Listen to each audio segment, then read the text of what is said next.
சிந்து பைரவியின் இப்ரமும் வேலைக்காரிக்கும் அந்த சிந்துவுக்கும் ஏதோ சம்மந்தம் இருக்குன்ற மாதிரி மகா கிட்ட சொல்கிறாங்க.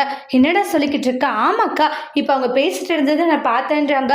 அந்த வேலைக்காரியை நம்ம பிடிச்சோன்னு வச்சுக்கோங்க, எல்லா உண்மையும் வரும்ன்றாங்க. டே, இப்போ நம்ம உடனே பிடிச்சோன்னு வச்சுக்கோங்க, கண்டிப்பாக உண்மை வெளியே வராது. அதனால கொஞ்ச நாளைக்கு விட்டு வைக்கலாம்க்கா.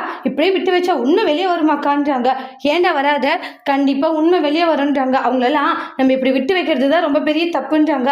அவங்களுக்கு நம்ம ஒரு சரியான பாடத்தை கற்றுக் கொடுத்தே ஆகணுன்றாங்க.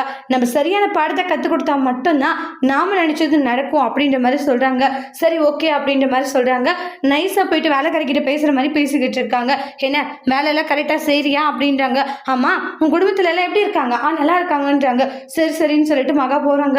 உடனே என்ன இது, ஏதோ இவங்க இப்படி நம்ம கிட்ட திடீர்னு கேட்கறாங்கன்னு சிட்டு யோசிக்கிறாங்க. ஏன்னா என்னைக்கு நம்ம கிட்ட இப்படி விசாரிக்க மாட்டாங்கன்னு சொல்லிட்டு சிட்டு ஒரு மாதிரி பயத்தோடய இருக்காங்க. அக்கா, என்னக்கா பண்ற? டே, அவங்க குடும்பத்தை நம்ம டார்ச்சர் பண்ணாதான் இவன் நம்ம வழிக்கு வருவாடா அப்படின்னு மகா சொல்றாங்க.